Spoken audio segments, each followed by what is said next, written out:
And finally, number 24, Doe versus the University of California,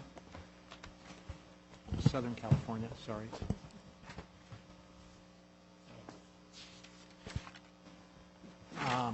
I'm not sure who is in the audience, but I just wanted to caution that this case does involve allegations of sexual violence, and people who may be sensitive to that should be aware of it. Thank you, Your Honor. May it please the Court. The panel, just before you begin, is Justice Elon, Justice Fuhrer, and me, as you probably could have guessed, but I like to say it. By process of elimination, Your Honor. Thank you very much. Right. I would like to first just address the 3 points that were raised by respondent by the university on Friday. And the first of those is whether the substantial evidence test applies or the court should exercise, the Superior Court should exercise its independent judgment. And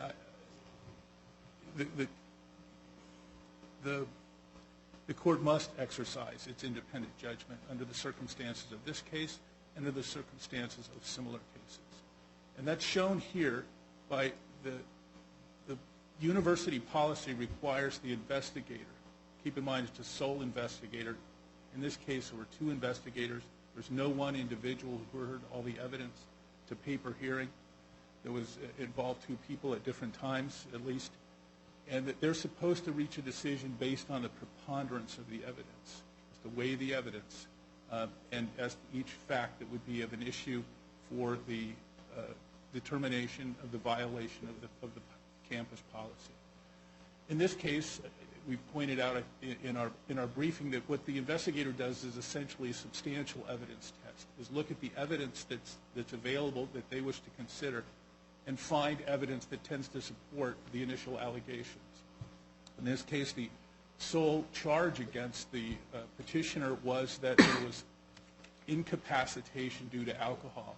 That's directly contradicted by the elevator videos, the texting while talking to a friend right after the incident, when her friends come into the apartment and find the 2 together standing up and saying it's fine.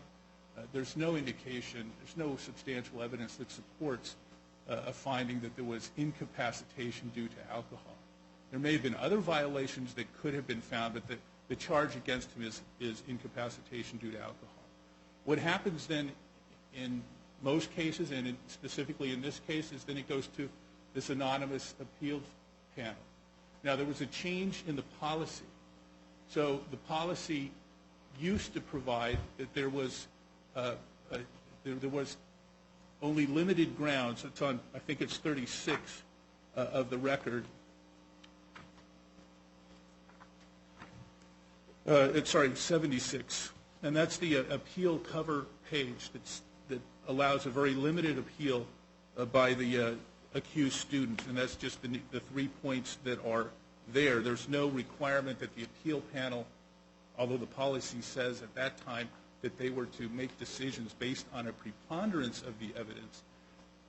The only thing they look at is the submission by the investigator to see if that submission somehow supports the finding. They were supposed to then weigh credibility, weigh other issues, and none of that was presented or could be presented to the appeal panel. Then it goes to the vice provost at that time, vice president now. It goes to the vice provost, who then has the right to change the decision completely.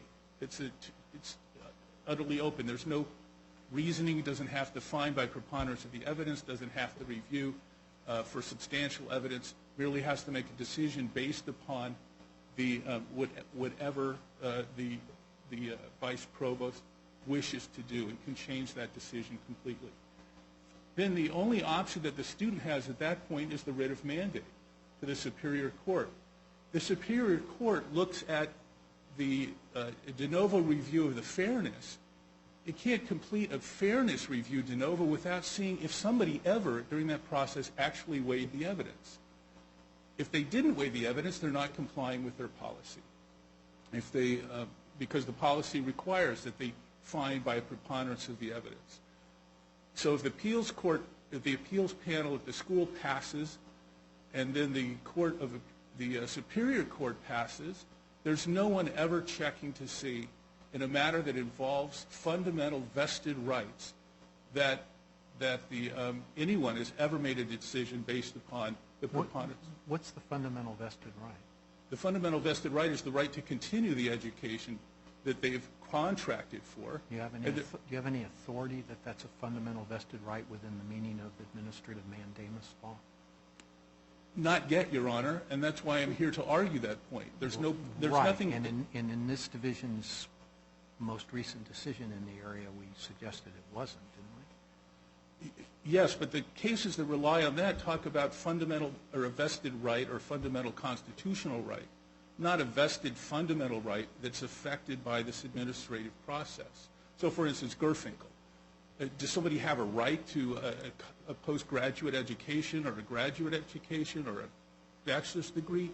No, there's no constitutional right to that. But if you have it, if you have that right, it can't be taken away from you without following due process or a fair process that requires somebody to actually look and see whether the university complied with its rules and weighed things by the preponderance of the evidence. And without that, there's no position. The meaning of the of 1094.5, there'd be no purpose to allowing for independent review. It would only be, I think, what the court's urging or is suggesting is that in all cases involving student discipline, the court should never look to see, one, if preponderance of the evidence was actually applied appropriately at the college level or university level, and two, there would be no circumstances in which the court would review and reweigh the evidence, look at credibility of witnesses. I think, to the extent I was suggesting something other than just asking a question, the second point, you're correct, is suggested by my question, but not the first. If something less than a preponderance of the evidence standard was used, I would think that would go to the procedural fairness issue, which we all agree is reviewed de novo. Right? I mean, but I'm not sure why you say there. I thought, I'm not sure I'll pronounce it right, but Dr. Ali, the investigator adjudicator,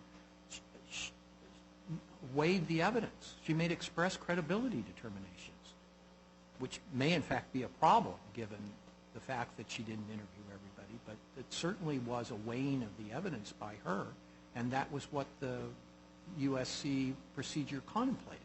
Well, it's absolutely a problem based upon Doe versus Baum, Doe versus UC Santa Barbara. The case 2 weeks ago is also a problem with Doe versus Claremont McKenna College, all of which came about very recently.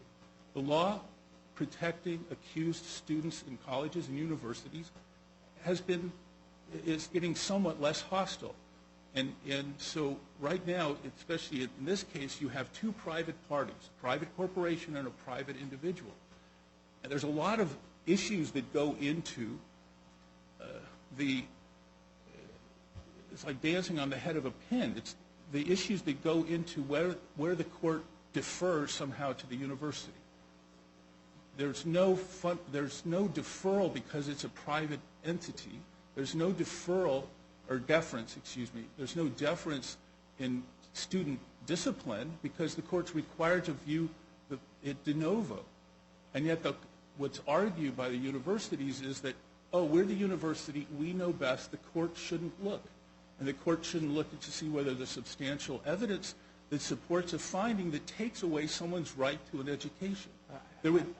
I confess I've sort of lost track of your argument. The premise, I think, is that the procedures, whether the procedures provided are fundamentally fair, even though it's a private university, are reviewed de novo by this court, sort of without regard to what the trial court did. And the factual determinations are reviewed, I believe, for substantial evidence unless there is a vested right, in which case we review them de novo. And I understand you're arguing it's a vested right, but if it isn't, then it's a substantial evidence review here, isn't it? Yes, but the court, in analyzing the first prong of the fairness, had to already look to see whether there was preponderance of evidence supported. Yes.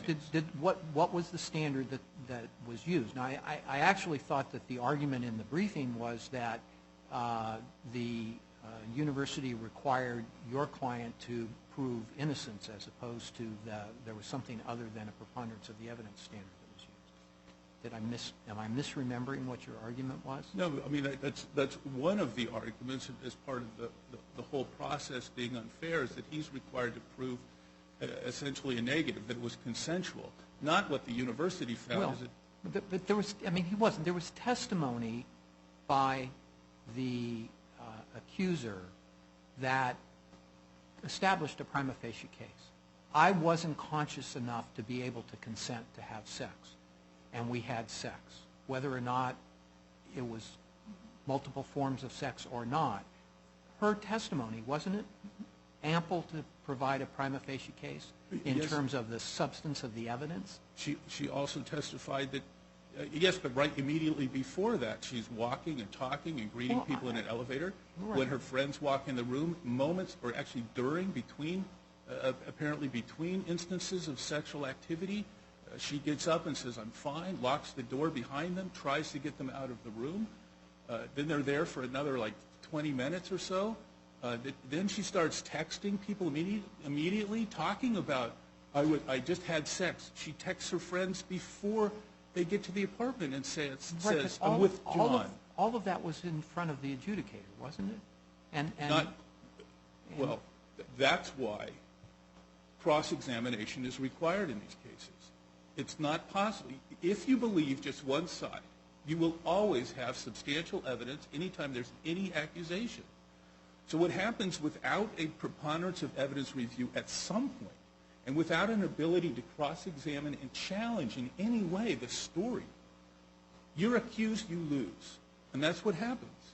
So if I can ask you about moving to the cross-examination issue, or Yes. indirect cross-examination as the courts do it. So with respect to it seems what you're asking for is an extension of the recent decision in the CMC case, which said there's a right to indirectly ask questions of Jane, and you are saying, if I understand it correctly, that there should have been a right, there should have been a re-interview of Sarah, Andrew, and Emily, and possibly J.D., because they had not been interviewed, in essence, by the adjudicator. I guess my question is, if there had been a hearing, does that mean all of the witnesses have to show up? I mean, at USC, there's no hearing, so it means the adjudicator would have to re-interview them. But if it was one of the schools that had, it's a hypothetical, I guess, if it were a school that had an actual hearing, under CMC, Jane had to show up, or at least show up by video conference to answer questions. Under your theory, would Sarah, witnesses in a similar situation to Sarah, Emily, et cetera, have to show up at the hearing? The individuals whose credibility determines the outcome are required to be there. They're required to be cross-examined, indirectly, perhaps, before a neutral fact finder. It is not an investigator, like asking the police, go out and ask these questions. There's no record of the questions asked. There's no record of the response given.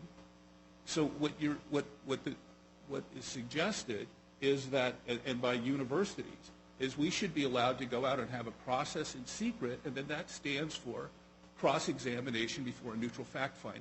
That falls so flat because it's not even close to what's required by Doe versus Bob, even Doe versus Claremont McKenna.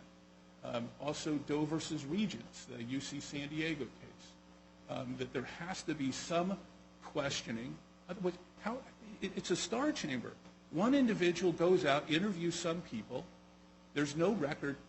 Nothing's recorded. There's no transcript. And that's the hearing that takes away an individual's education.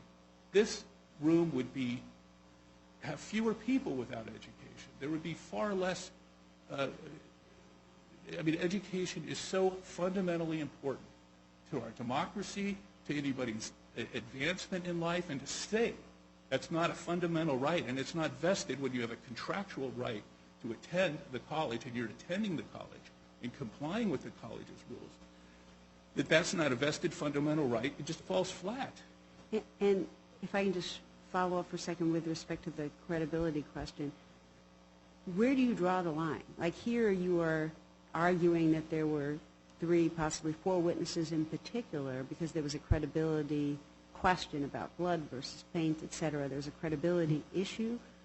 Is it your position all the witnesses have to be available either for the interview here or if there's a hearing for cross-examination? Where do you draw that line? If their credibility, if there's a decision that turns,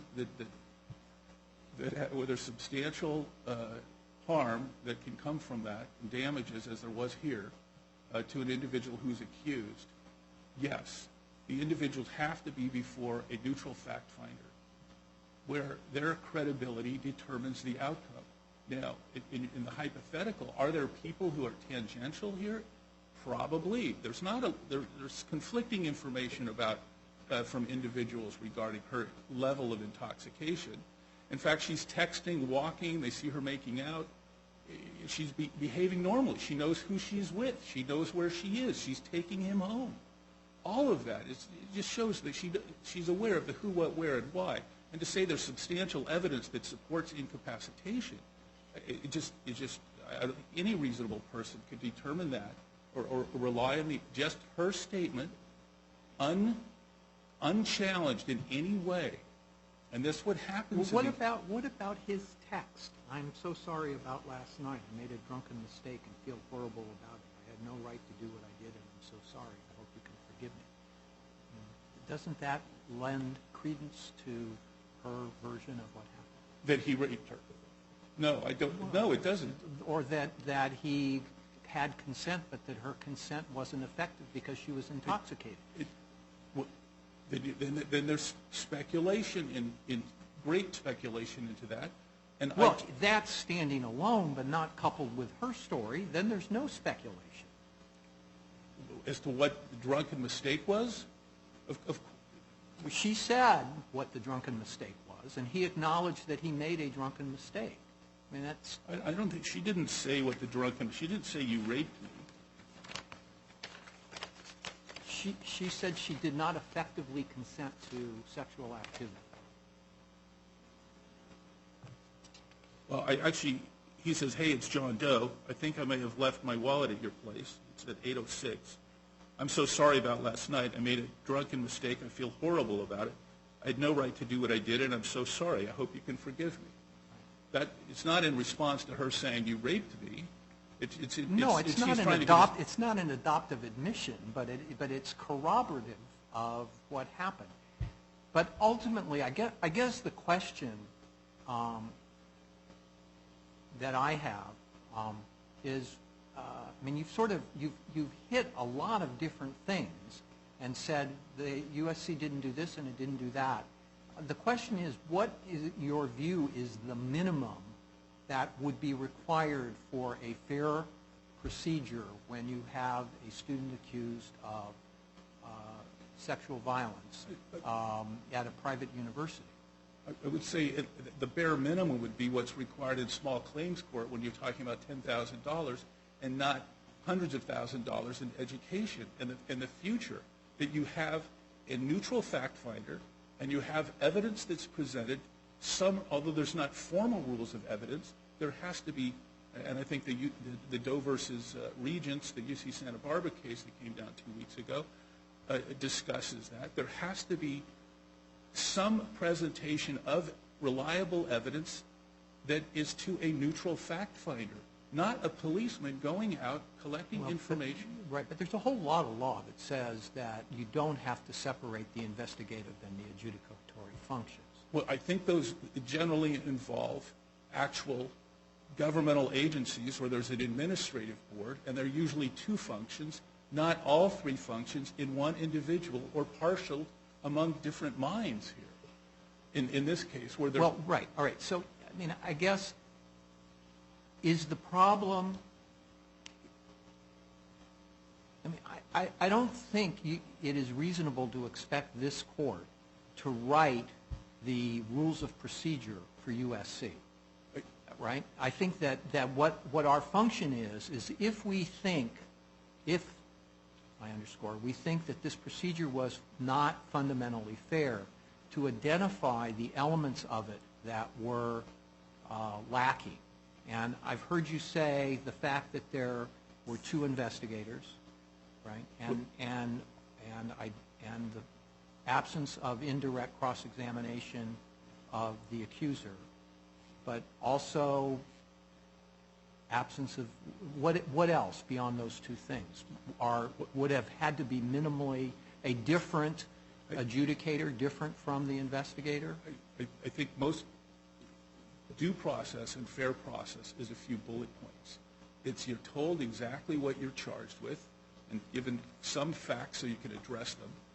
Then you're given the evidence so you can respond to it, all the evidence, and then there's a neutral fact finder where that evidence is presented who makes a decision. Yeah, but that's not all of those things happened here. They did not happen here. And in fact, if the court looks at the change in every time there's a ruling from this court or other courts in California, there's a change in the policies at the schools. And in this case, there was, at the time he filed his appeal, there's no substantive appeal.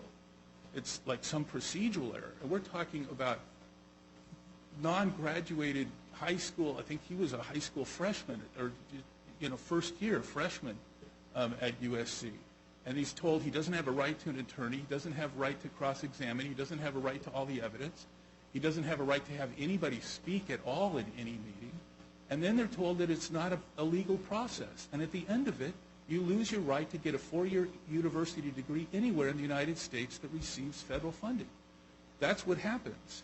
And so when you take that away from somebody, which most people would consider very fundamental, most families would consider fundamental to the future success of their family and their children, when you take that away, this court should say to the schools, we're going to look to see if there's evidence that supports your finding. What happens now is, because the court generally punts and says, well, whatever we'll find unfairness, so then the school does it again. So they have another process years after. Because consider, so for instance, if this was reversed and remanded and it went back, then USC would try to hold another hearing. And then it would continue on and on and on. And the whole purpose of Title IX was to have brief, time-limited investigations that are over and done, and not something that drags out for years and years that affects somebody's entire college career and loss of college. So I would urge the court that it requires, these are important issues. And keep in mind, it started out, it's generally female versus male. And so that was the paradigm. But it is, if you get accused and you don't have the right to cross-examine, you don't have the right to have all the evidence, you don't have an independent, neutral fact finder, you have someone who has a vested interest in finding a certain way, you lose. And for the court to allow that to happen, it wouldn't happen if a court can take a look to see if the evidence is the evidence. Sorry. No, please finish your thought. No, that the findings are supported by the weight of the evidence, not just someone looking to see, is there something that supports it? Quick question on the evidence. You argue in your papers that, well, you say the university had the SART kit and it wasn't turned over. It doesn't appear that the university had the SART kit, but putting that aside for a minute, what would be the basis under HIPAA for a university obtaining without Jane's consent the rape treatment kit? Isn't HIPAA a problem for the university to get it, or even if it had it, to turn it over? Yes, but you could at least ask, and somebody might say yes, and it's really my statements that were made that resulted in no further investigation when the police have the obligation to, would imply certainly whether he has the SART kit or not, just the fact of that would tend to show that she made statements that there was no sexual assault, there was no, and in fact she went out of her way to not implicate him in any way until days later when she had meetings with friends in order to get things things in place. So yes, that would be a problem.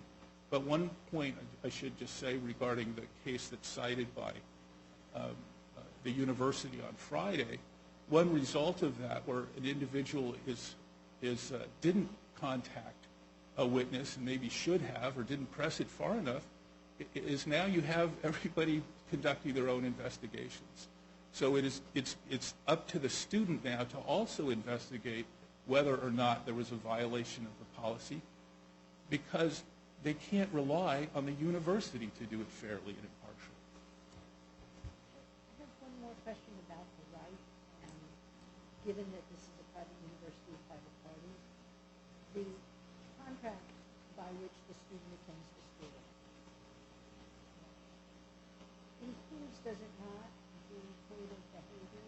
That is, the student is agreeing to prohibition to abide by the code of behavior, and the school is agreeing to allow the student to continue and to give him appropriate course credit for the courses he has taken. There are other terms, but what my question is the code of student conduct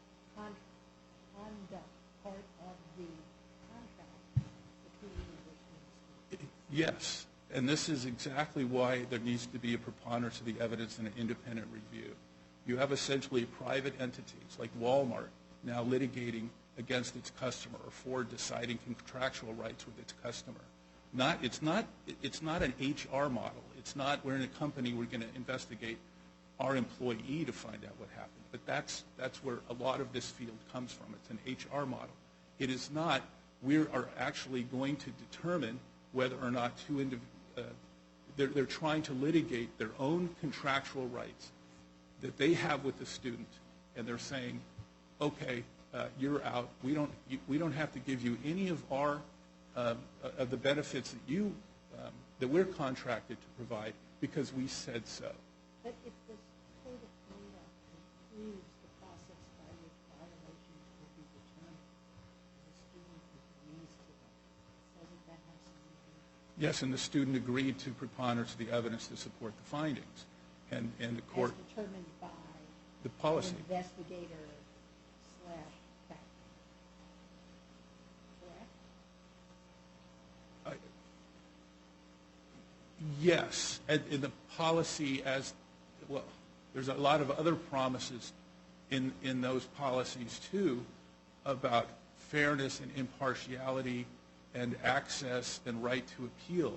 Those aren't necessarily the terms of those aren't always spelled out, and it changes. As in this case, there's a policy change by changing it on a website, and so it is most likely a contract of adhesion. But I think, Justice Ellen, your point is well taken, that it is a contract, and what you have is one a party to the contract unilaterally determining the rights of that contract and saying you've violated it, go away, and that requires something more than what USC did here, and it requires the court under 1094.5 to exercise a de novo review of the fairness and also to exercise independent judgment on the evidence. The court has to do that anyway if it's looking at whether the school complied with the preponderance standard, which is required by Title IX.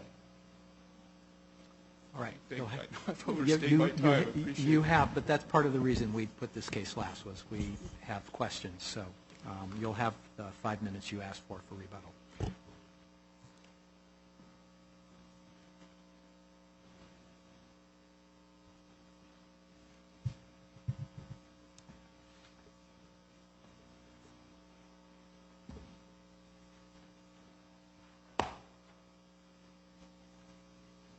May it please the Court.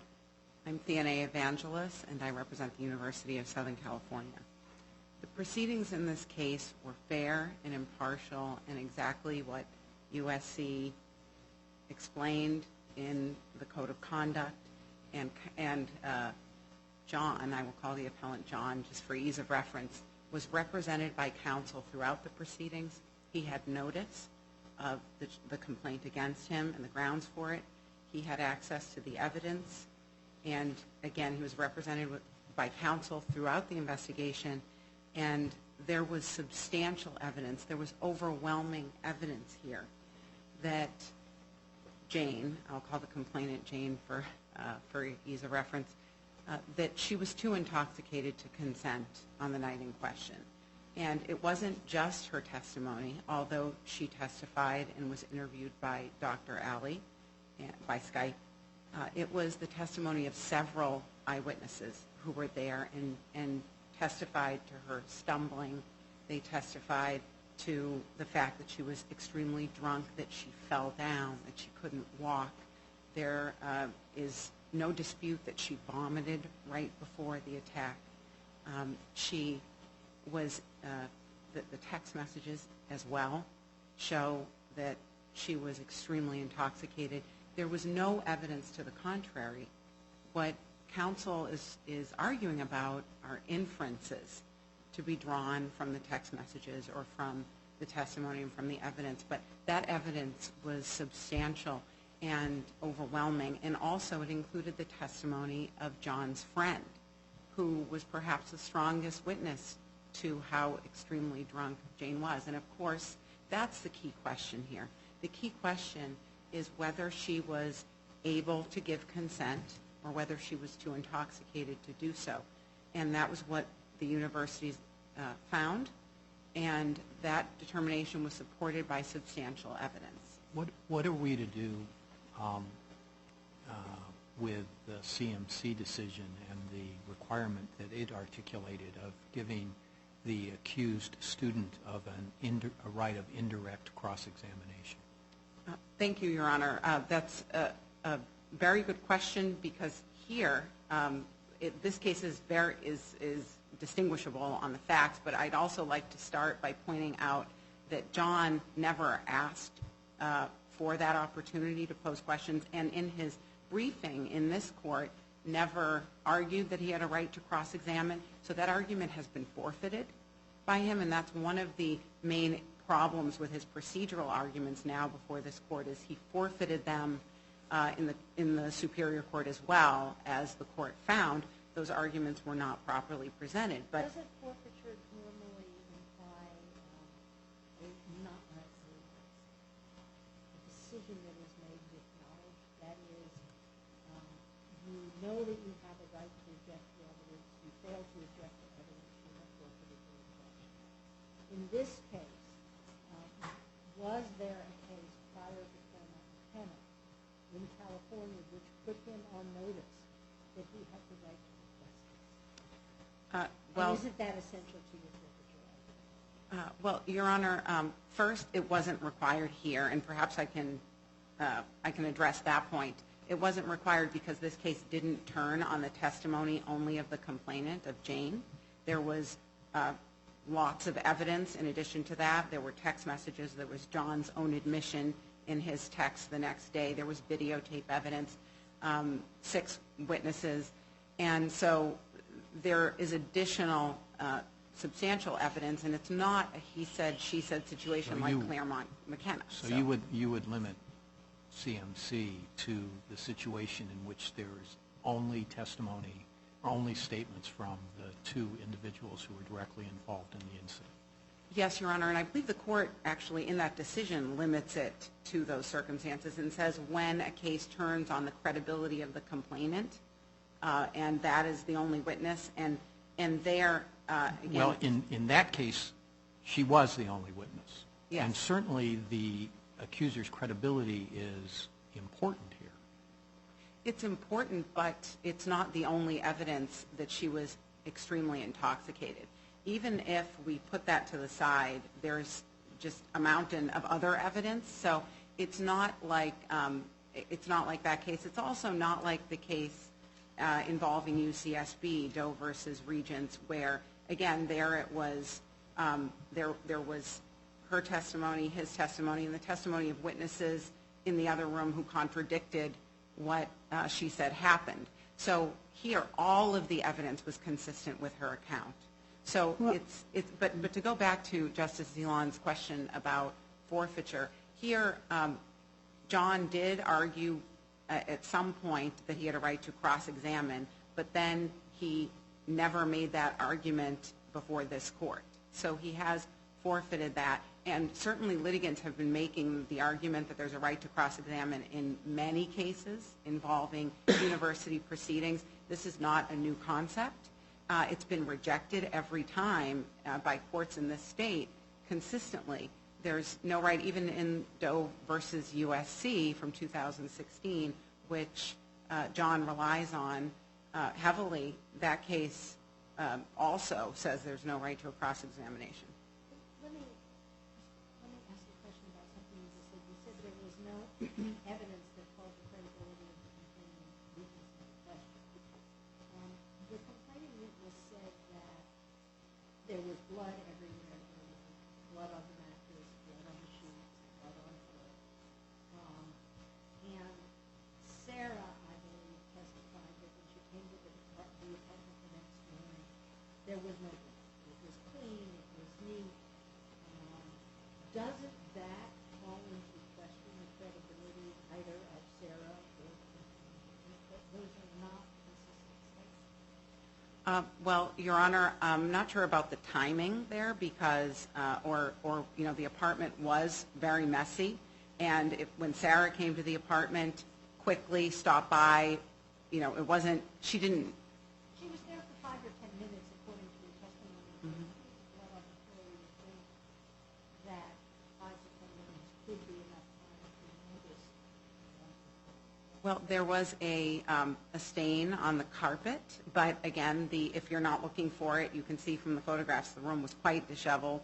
And there was also the blood on the sheets and the mattress, which she might have missed. She might not have been looking for it, but that's not the central question and finding here. So, no, I understand yes. that, but you made the statement that unlike CMC, there was no issue here of the credibility of the complaining witness. And I'm not sure that that's correct based on Sarah's testimony, as to which there was a credibility determination by Dr. Ali, who had not interviewed Sarah. But that's a secondary question. I'm just trying to understand your position that there is no. Well, as to the central question, again, I go back to the intoxication and the fact that Jane was extremely intoxicated. That is enough to vitiate consent, even if there was any indication of consent as to any activity. And certainly, I think based on this record, it's very clear all of her actions were consistent with someone who did not consent and had been raped. And so even if it could be, a question as to how much blood there was and whether it was visible, I think that John's focus on that is really a distraction and not exactly on point here, because the central finding on which the determination rested was the fact that Jane couldn't consent under the definition of consent in the university's guidebook. But with respect to the blood issue, both Dr. Ali and the appeals panel talk about the blood issue. Isn't that important in terms of the sanction? Because it's one thing for a student not to consent to sexual intercourse, but there was an issue that seems to be addressed a fair amount by both Dr. Ali and the appeals panel as to whether, and the appeals panel even says, even if she consented to the intercourse, there was a question about whether she consented to the anal sex, which then she would argue resulted in the blood. So isn't the blood, even if there was substantial evidence of her being intoxicated and thus not consenting, which would support the determination in terms of the violation of the student code, isn't the blood part and whether or not there was forcible anal sex important in terms of the sanction? Well, Your Honor, I think the investigator's report and findings on the blood evidence discuss it in the context of what inference is to be drawn from John's photographs that he submitted. So it's not really, if we look at the decision, it's not part of the central findings and the grounds for finding that Jane didn't consent, but it's rather the investigator was presented with all of this evidence that was consistent with Jane's account, and then photographs that John submitted, and he wanted, it appeared that he wanted the inference to be made that the red could have been paint. But the paint on the shorts were also, it was also yellow. There were other colors. It wasn't just red. And so the investigator considered Jane's testimony as well as Mr. Pilmer's testimony. So he's yet another witness, and perhaps the witness with the most testimony about the blood evidence. And the way the blood was described by those witnesses was consistent with blood and not paint. It was on the mattress and looked like if somebody had forced anal intercourse without lubrication. I know these are difficult details, but one can imagine that would result in blood. So it was consistent with the testimony of Mr. Pilmer as well. And so the fact that Ms. Aldridge said she didn't notice it, I don't think can outweigh the fact that Mr. Pilmer and Jane had consistent testimony. And as far as the sanction goes, certainly whether there was blood or not, the fact of intercourse without consent, and in particular anal intercourse without consent, which is not disputed. It's not disputed here. The question is whether Jane was too intoxicated to consent to it. But the fact that it happened is admitted. And so that's enough. And the university has discretion in formulating a sanction here based on that fact. So I don't think that it is central to this case. I don't think that that it's something that this case turns on. And that's why also Jane's credibility in her testimony is not the only thing that this determination rested on. And again, for much of the arguments that we just heard from John's counsel, they weren't. He didn't object to that. He didn't object to the fact that Ms. Alley didn't re-interview the few witnesses who had been interviewed by Ms. Merkovich. And there's no provision saying that more than one investigator can't conduct an investigation. And he, in fact, never objected to that, never had an issue with it. He wanted Ms. Alley to make the determination, to make the final decision, to weigh the evidence and make the credibility findings. He asked for that, and he got that. So now that he's objecting, it just, again, I think he forfeited that objection or waived it or invited the error, whatever we want to call it. So I'm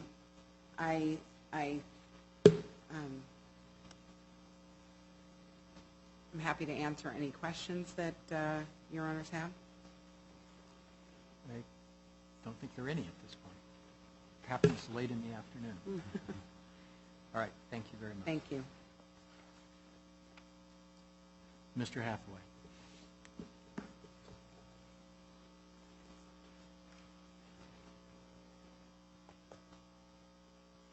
The only reason we're here is because of the testimony of the complaining witness.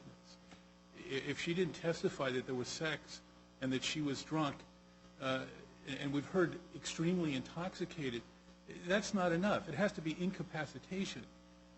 And what they did is they equate intoxication with incapacitation.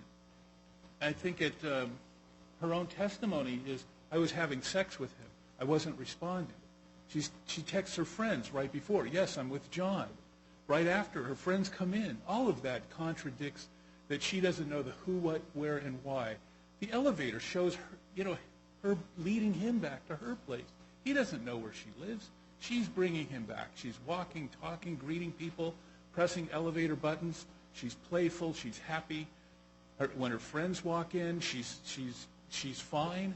Is it the best decision she made in her life? No, but that's not what the policy requires. The policy requires and warns students you can't have sex with somebody who's incapacitated. And that there's no substantial evidence that occurred.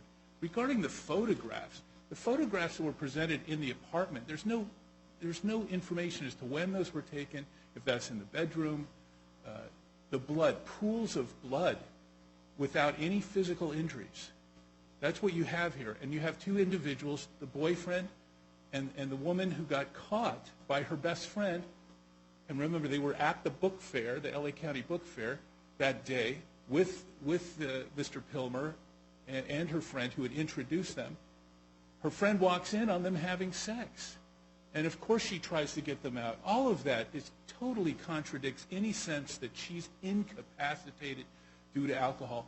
And the injuries, regarding the injuries, that's exactly what's cited by the Student Behavior Appeals Panel, because not only did he have sex when she was incapacitated, he caused serious injury and pools of blood. There are no pools of blood. They were thrown away, if they ever existed. There's no photographs of them. So there's photographs. She kept a condom, which she never gave to the police. Well, I think she did give to somebody. She has a wallet she doesn't give to the police. So when you say, oh, she behaved exactly like somebody who was raped, no, she didn't at all. Not that I know how somebody who's raped. Is there a single standard as to how people behave? There isn't, but and I don't think it arises here, but the trauma-informed issue, that's an issue that's been bandied about also in public recently, is trauma-informed, that somebody suffered trauma, and so the way that they respond to that trauma, or the way they might answer questions, could be counterintuitive. But it becomes a self-fulfilling statement. So however, if somebody changes their story or gives inconsistent statements, that means they suffered trauma. If they tell the same story, that means they suffered trauma. The trauma is assumed, and especially by Dr. Ali. Petitioner didn't want Dr. Ali making the decision. He wanted somebody who was neutral, not a women's victims advocate. Not that her work is very important and noble, but that's not the kind of individual that you could say, from the outside would be a neutral fact finder where a woman's claiming to be a victim, any more than, the football coach or somebody else might be making other decisions. So. Did he ever make known the fact that he objected to not Dr. Ali in the abstract, that is, the same person making the decision who did the investigation, but he objected to Dr. Ali in particular because of the advocacy you're talking about? I don't recall where during that happened, but I can tell you that he was at no time represented by counsel. Counsel was involved towards the end of the process. But that's not my question. My question is, you said that he objected to Dr. Ali because she was not neutral, because she was a victim's advocate. My understanding is that his objection, at least as it's come before this court, is more on the lines of she was investigating and making the decision, and that you wanted an independent decision maker to review the facts found by the court. I don't recall where in the record. I know that later it was objected to, but certainly I don't know at the time, and I don't know if her entire background was known at the time. On the issue of the credibility dispute, would you focus on, to some extent, the difference, for example, between Sarah and Andrew with respect to the blood? Is there a credibility dispute with respect to the intoxication? I know you're pointing to the video and the texting. Those things are not in dispute; they're in the record. But are there portions of particular witness statements that you think Dr. Ali should have interviewed them with respect to the intoxication, or is it really about the blood? I don't believe the individuals, the students who were likely truthfully relaying what they observed should, in this case, be subject to cross-examination. They observed somebody happy, having partied, who they knew well, who they weren't unconcerned that she's taking somebody back to her place, she's walking to her place, she's making out with him, she walks in, she's texting with friends, conducting all of that. There's none of the friends say anything about her incapacitation. They say she was drunk. Well, so was he. He was at a party. He drank. And in fact, I think it's in her statements where she says, he's having sex with me, and we know she knows who he is because she just texted her friends. She knows she's having sex in her apartment with him. I guess I'm asking you a different question, which is there a credibility dispute? You start. Yes. Is there a credibility dispute as opposed to evidence? Oh, absolutely. The evidence means nothing if she says, I wasn't incapacitated. And nobody could ever ask her, why do you say you're incapacitated when you're texting your friends then and you know where you are, who you're with? Let me ask. slightly differently, but perhaps the same question. If the rule were that John has a right to at least indirectly cross-examine any witness as to whose credibility is at issue, right? If that were the rule, plainly Jane would be one of those people. Is there anyone else whose credibility is at issue as opposed to how you deal with the evidence that they have given? Probably Mr. Pilmer, who supposedly destroyed evidence, took pictures of everything but the evidence that he destroyed, who was with her. I think it seems that Sarah and all of her friends testified or spoke. I don't see any reason why somebody would need to challenge their statements, but none of the statements have anything to do with incapacitation. Right. Was she incapacitated and unable to consent when she's having sex in her room with John? And that's only her. And she's saying, I didn't consent. Not that I didn't consent, because that would be completely different. That would be rape. Right. She says, I didn't have the capacity to consent, which means she's behaving as if she consented, but later said, oh, it's not my fault because I didn't have the capacity. Or at least behaving as if she didn't object. Correct. Which is not quite the same thing. But I think that the time that they're in the apartment and then John's statements to his friend, who the university finds reliable, talks about what happened. He didn't expect her to ask for a condom. He had no clue. He didn't know who she was. He was led there and then presented with that. Thank you very much. All right. Thank you both, counsel, very much. The argument has been very helpful. The cause will stand submitted, and we are in recess until 9 o'clock tomorrow morning.